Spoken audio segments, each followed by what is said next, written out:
विकासनगर से पचवा दून में अवैध कब्जे पर एक बार फिर से बुलडोजर एक्शन देखने को मिला है। सेलाकोई क्षेत्र में तकरीबन 8 बीघा की जमीन थी जिसे बुलडोजर से ध्वस्त कर दिया गया। एसडीएम ने बताया कि शीशमबाड़ा और साथ ही ईस्ट हॉप टाउन में की जा रही अवैध प्लॉटिंग और ग्राम समाज की भूमि पर अवैध कब्जा किए जाने की जानकारी मिली थी, जिसके बाद में मौके पर पहुंची तहसील प्रशासन की टीम ने अतिक्रमण को बुलडोजर से ध्वस्त कर दिया। साथ ही एसडीएम ने कहा कि अगर सरकारी जमीनों पर अतिक्रमण होना पाया गया तो बख्शा नहीं जाएगा।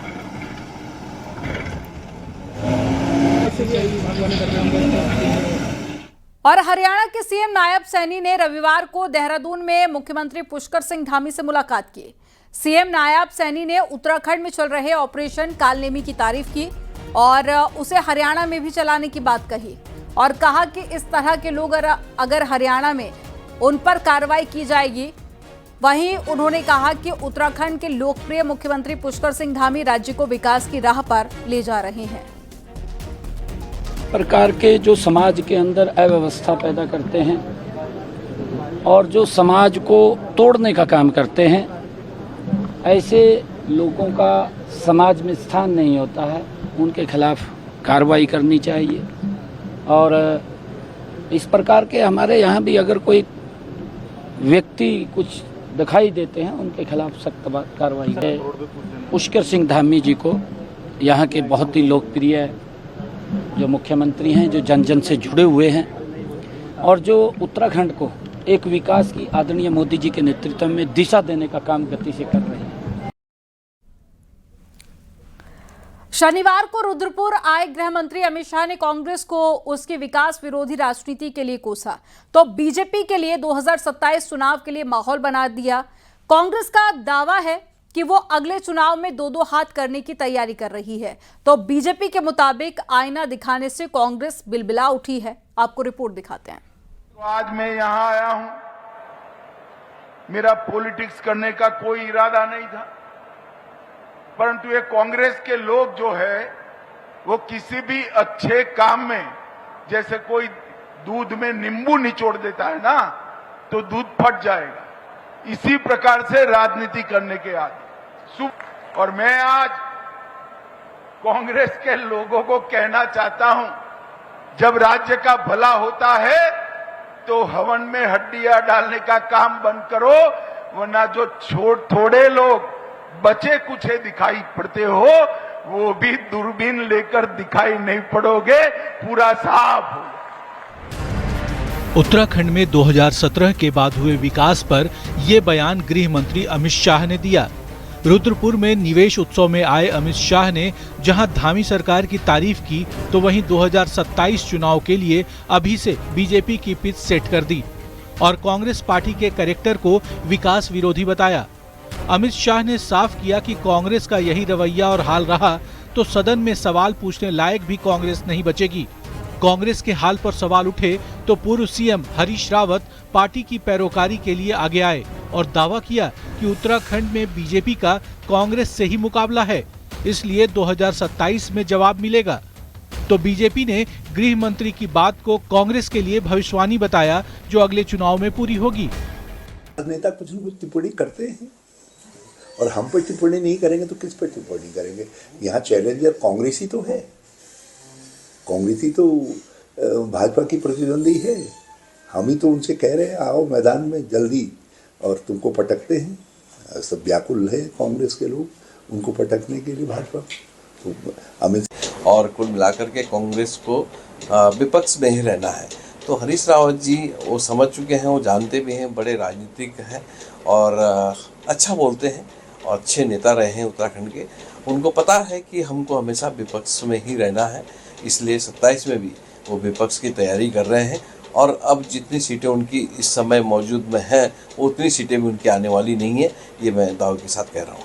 पर वो कांग्रेस की अब तक की सबसे बुरी परफॉर्मेंस साल 2017 में रही, जब सिर्फ 11 विधायक जीते।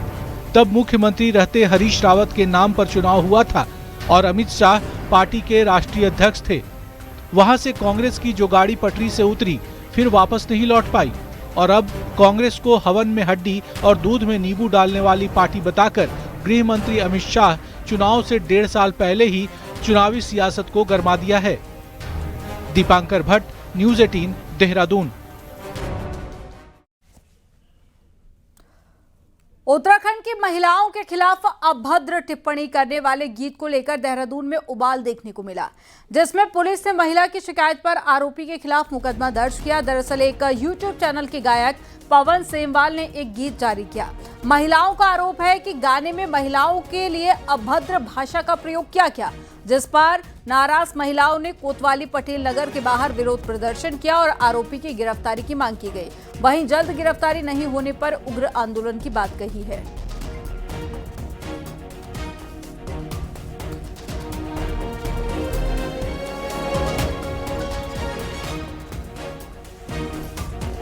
पवन सेमवाल ने जो वैश्यावृत्ति के लिए कहा औरतों के लिए, वो हमें बिल्कुल पसंद नहीं आया। इस कारण हम धरने पहुंचे। हम 3 दिन का अल्टीमेट दे के गए हैं। 3 दिन के अंदर उसको अगर ये गिरफ्तार नहीं करते, हम लोग फिर इनके लिए रोडों पर उतरेंगे सारी महिलाएं। क्या था तो पटेल नगर पुलिस के द्वारा इसमें FIR पंजीकृत की गई थी और उसकी जांच विधिवत रूप से जो विधिक तरीका रहता है उसी प्रकार से उसकी जांच में प्रारंभ की गई थी और इसमें आगे की कार्रवाई करते हुए थाना पटेल नगर पुलिस के द्वारा दिल्ली में जहां वो रहते थे वहां की पुलिस लोकल पुलिस संपर्क किया गया। संपर्क करने के उपरांत उनकी लिखापढ़ी कर उनको संबंधित थाने के द्वारा जो है और लोकल पुलिस के द्वारा अवगत कराने के उपरांत इनको देहरादून लाया गया। और देहरादून से बड़ी खबर है, जहां पर एक निजी यूनिवर्सिटी की छात्रा गोरांशी ने फांसी लगाकर आत्महत्या कर ली है। मसूरी रोड स्थित गर्ल्स PG से लड़की का शव मिला है। लड़की की सहेलियों ने दरवाजा तोड़कर बाहर निकाला। अस्पताल पहुंचने से पहले गोरांशी की मौत हो गई। सुसाइड नोट में किसी दोस्त से चैट का जिक्र किया गया है। मृतक गोरांशी यूपी के गाजियाबाद की रहने वाली थी और देहरादून से बीटेक कर रही थी। पुलिस आत्महत्या के मामले की जांच कर रही है।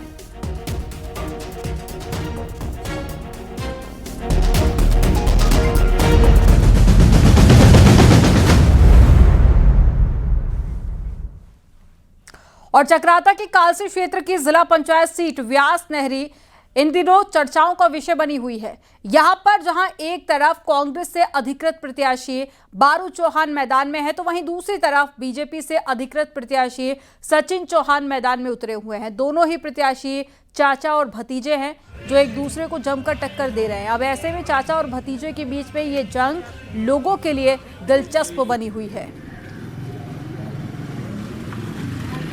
पहले भी लड़ चुके हैं, जनता ने हमें पूरा सहयोग दिया है और उम्मीद है इस बार भी पूरी बहुमत देंगे। जनता के बीच में हमारे यहाँ पे घाट बन रहे हैं, उस घाट का निर्माण जो हो रहा है वो तेजी लाएंगे उस। और मेरा विजन ये रहेगा, जो भी पहले जो बने हैं जिला पंचायत सदस्य वो बने और चले गए। अब मैं जब मैं जो भी कुछ कार्य होंगे क्षेत्र के वो उसके लिए लड़ूंगा। पहाड़ में त्रिस्तरीय पंचायत चुनाव के बीच में गरुड़ ब्लॉक का एक उम्मीदवार इन दिनों सोशल मीडिया और साथ ही गांव की गलियों में चर्चा का विषय बना हुआ है। गढ़खेत क्षेत्र पंचायत सदस्य के लक्ष्मण कुमार उर्फ लच्छू पहाड़ी, जिनकी हाइट मात्र 3.5 फीट है, क्षेत्र पंचायत सदस्य पद के लिए चुनावी मैदान में हैं और अपने अनोखे अंदाज और प्रचार करके सबका दिल जीत रहे हैं। कुमाऊनी फिल्मों के चर्चित कलाकार भी हैं लच्छू पहाड़ी। मेरी हाइट छोटी है पर मैं फाइट बहुत तगड़ा कर रहा हूँ और मेरी जो क्षेत्र के लिए जो योजनाएं, जो लोग बड़े लोग हाइट के बड़े होते हैं वो झूठे वादे बहुत करते हैं, पर मैं झूठे वादे नहीं करूँगा। मैंने जितने गांव में गया हूँ, मैं जितने भी समस्या सुनी मैं उनको पूरा करूँगा। उत्तराखंड में पंचायत चुनाव अब अपने अंतिम दौर में है, लेकिन कुछ क्षेत्र ऐसे हैं जहां पर प्रत्याशी बरसात के मौसम में हर खतरे को पार कर मतदाता के पास में पहुंच रहे हैं। आपको रिपोर्ट दिखाते हैं।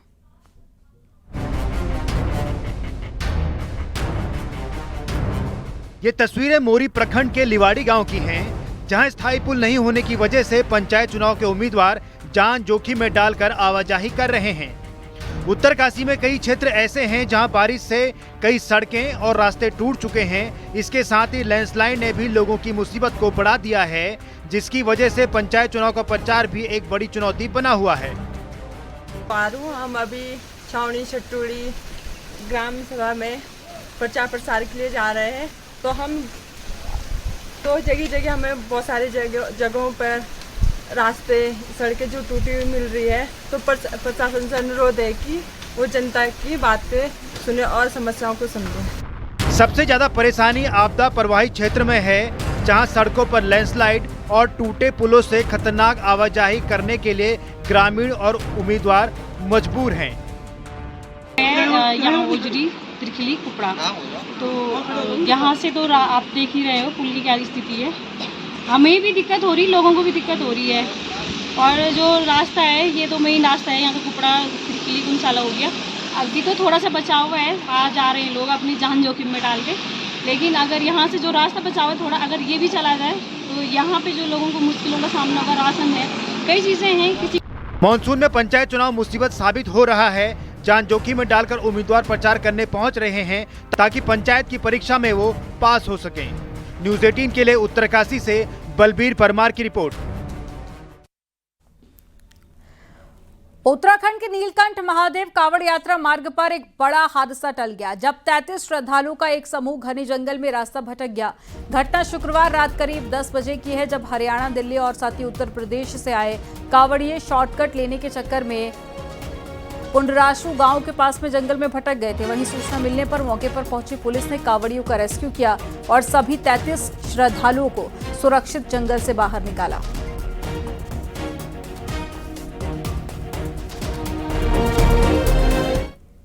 हरिद्वार में चल रहे कावड़ मेले में डाक कावड़ का दौर शुरू हो गया है और बड़ी संख्या में कावड़िए हरिद्वार पहुंच रहे हैं। यहां पर बैरागी कैंप समेत तमाम मैदानों में डेरा जमाए हुए हैं और कावड़ यात्रा में भीड़ प्रबंधन और साथ ही ट्रैफिक कंट्रोल के लिहाज से अगले 3 दिन बहुत ज्यादा महत्वपूर्ण माने जा रहे हैं। लेके आते हैं सब कुछ, बनाते हैं खुद बनाते हैं, खुद लेके आते हैं। कितने दिन रुकते हैं आप यहाँ पे? हम यहाँ 6-7 दिन कम से कम। 6-7 दिन क्या करेंगे आप यहाँ? 6-7 दिन मनसा देवी, चंडी देवी, नीलकंठ महादेव मंदिर और कनखल में सब जगह घूम के फिर लास्ट 22 तारीख को चल उठाएंगे और अपने गांव की तरफ रवाना हो जाएंगे। कावड़ यात्रा में लाखों की संख्या में शिव भक्त ऋषिकेश भी पहुंच रहे हैं। सावन की शिवरात्रि के मद्देनजर गंगाजल लेकर कावड़िए नीलकंठ महादेव के जलाभिषेक के लिए पहुंच रहे हैं, जिसके मैनेजमेंट के लिए प्रशासन जुटा हुआ है। जितने भी कावड़िए आते हैं वो सभी 2 व्हीलर पर यहाँ पर आते हैं और जो पैदल यात्री होते हैं वो पैदल मार्ग से आते हैं। और अत्यधिक संख्या बढ़ने पर एक तो हमारा 4 व्हीलर का मूवमेंट बंद करवा दिया जाता है। इसके अलावा कुछ हमारी पार्किंग्स ऐसी होती हैं जो कि यहाँ मंदिर परिसर से 5 से 6 किलोमीटर की दूरी पर हैं। उन पार्किंग को हम लोग एक्टिवेट करवाते हैं, वहाँ पर पार्किंग करवाई जाती है। इन दिनों डाक कावड़ के चलते हो रहे शोर ने लोगों को परेशान कर दिया है, खास तौर पर उन लोगों को जिनके घरों में बीमार और बच्चे हैं। आपको रिपोर्ट दिखाते हैं।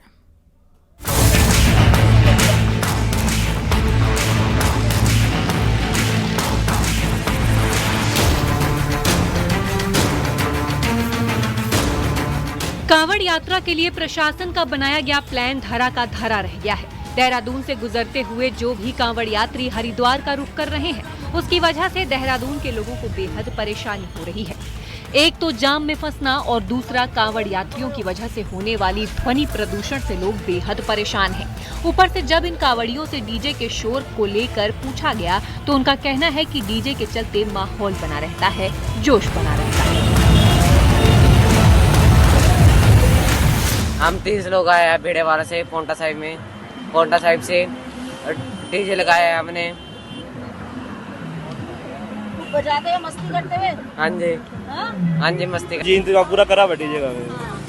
क्या वजह रहती है इसको लगाने की? नॉर्मल भी तो ये है कि थोड़ा चलने में दिक्कत नहीं आती, इससे बंदे थोड़ा सा जोम लेते हैं, डांस लेते हैं, थोड़ी थकावट नहीं होती, बस ये है।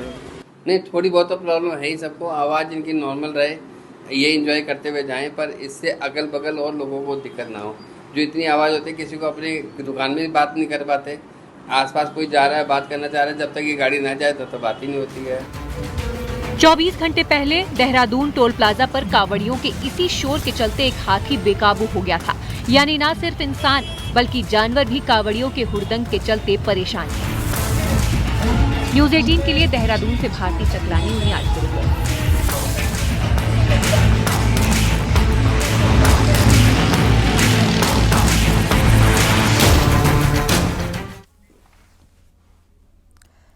हरिद्वार में कांवड़ियों के हंगामे और मारपीट का एक और मामला सामने आया। घटना ज्वालापुर के शंकर आश्रम चौक की है, जहां पर कांवड़ियों के एक दल ने एक शख्स की लात घूंसों से पिटाई कर दी।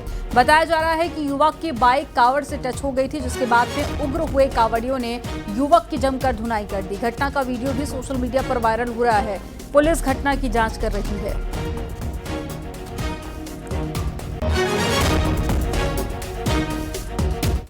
बागेश्वर जिले के दूरस्थ सोराग गांव में पिंडर नदी का पुल नहीं होने की वजह से लोगों को भारी दिक्कतों का सामना करना पड़ा और गांव का एक वीडियो सोशल मीडिया पर काफी वायरल हो रहा है, जिसमें गांव के लोग एक युवक को स्ट्रेचर पर ले जा रहे हैं। दरअसल दिवाकर अपने घर की छत से नीचे गिर गया था, जिससे उसकी कमर में गंभीर चोट आ गई, जिसके बाद में गाँव के लोग दिवाकर को 8 किलोमीटर पैदल चलकर उसे स्ट्रेचर की मदद से रोड तक लेकर पहुंचे और फिर जाकर दिवाकर को अस्पताल में भर्ती कराया गया। गांव के लोगों का कहना है कि गांव में रोड तो बन गई, लेकिन पिंडर नदी पर पुल नहीं बनने से लोग परेशान हैं।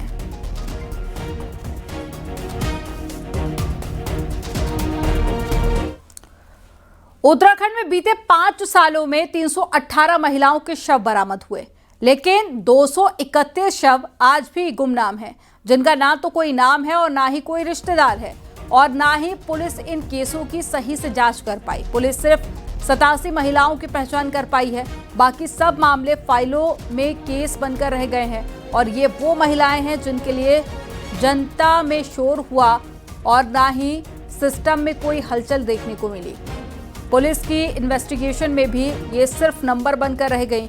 वहीं पुलिस का कहना है कि हम लोग दूसरे राज्यों के संपर्क में रहते हैं, कई बार मिसिंग केस दूसरे राज्यों के होते हैं तो कई बार रेलवे में मामला आ जाता है।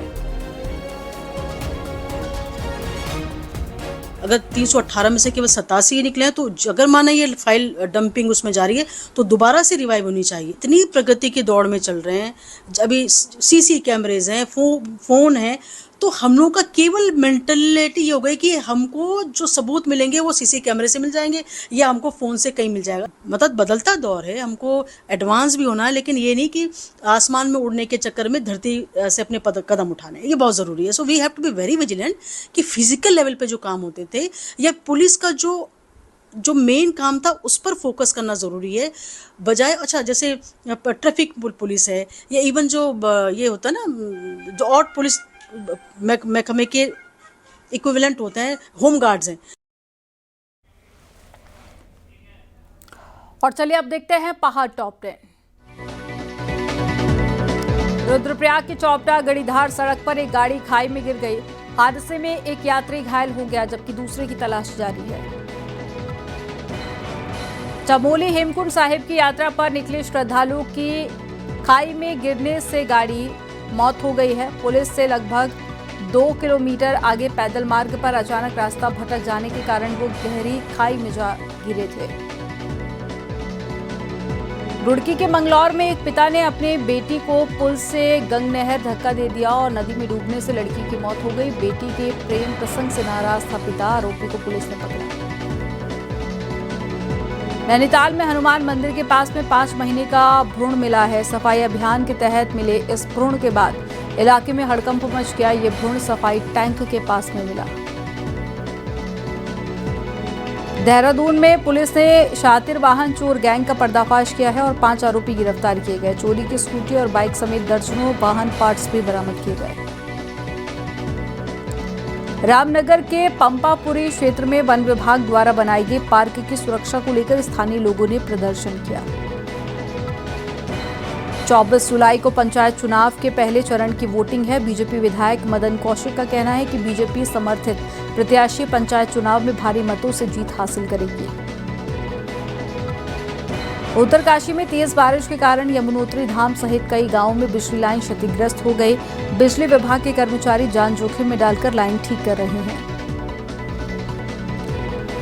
अल्मोड़ा में स्वदेशी जागरण एवं स्वावलंबन अभियान की जल्द ही शुरुआत की जाएगी, जिसके लिए कई संगठन साथ बैठक कर रहे हैं।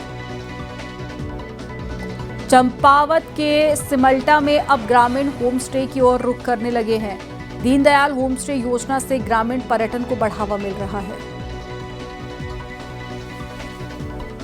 और राज्यसभा सांसद नरेश बंसल की मां के निधन पर हरियाणा सीएम नायब सैनी ने भी श्रद्धांजलि दी है। देहरादून में नरेश बंसल के आवास पर सीएम नायब सैनी पहुंचे और शोक व्यक्त किया। इस दौरान कैबिनेट मंत्री सुबोध उनियाल समेत कई बीजेपी के कार्यकर्ताओं ने नरेश बंसल की दिवंगत मां को श्रद्धा सुमन अर्पित किए।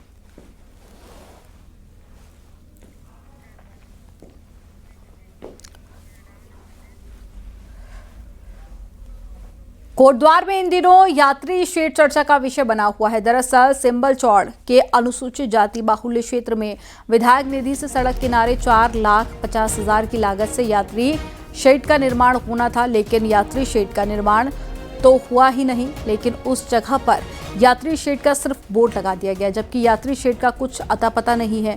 इस बोर्ड पर स्थानीय विधायक ऋतु भूषण खंडूरी का नाम लिखा गया है। अब कांग्रेस पूछ रही है कि अगर यात्री शेड बन गया है तो कहां पर है।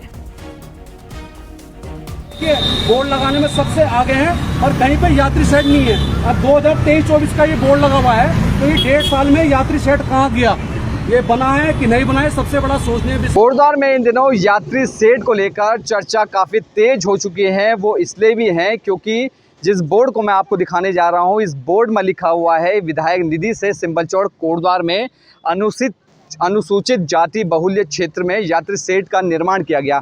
और चर्चा अब इसलिए इसकी हो रही है क्योंकि बोर्ड लग गया है, लेकिन अगर आप देखें तो कहीं भी दूर दूर तक कोई भी यात्री शेड यहाँ पे नहीं लगा हुआ है। अब ऐसे में विपक्ष को बैठे बैठाए मुद्दा मिल गया है। विपक्ष के जो तमाम नेता हैं, स्थानीय लोग हैं, वो सवाल खड़े कर रहे हैं कि आखिर विधायक निधि से 4.5 लाख रुपए से जो यात्री शेड बनाने की बात कही गई है, ये जो बोर्ड लगा दिया गया है, वो आखिर है कहाँ।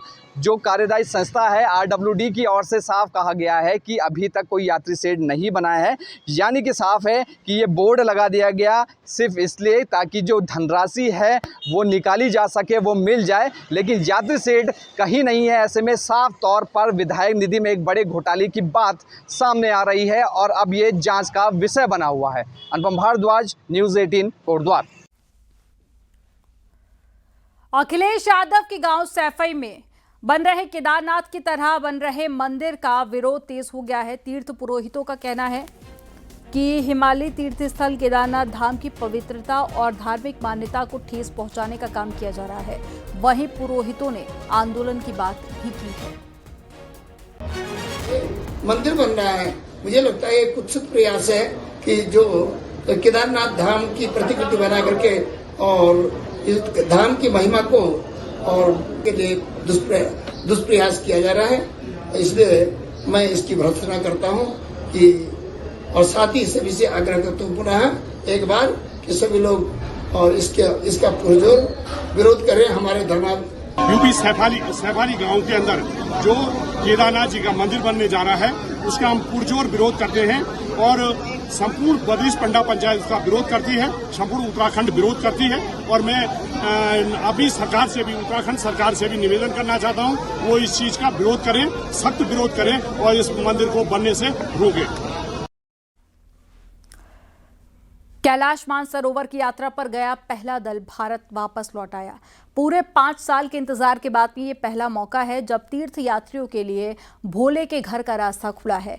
यही नहीं, इस बार यात्रा के इतिहास में एक नया रिकॉर्ड भी जुड़ गया है। क्या है ये रिकॉर्ड, आपको दिखाते हैं।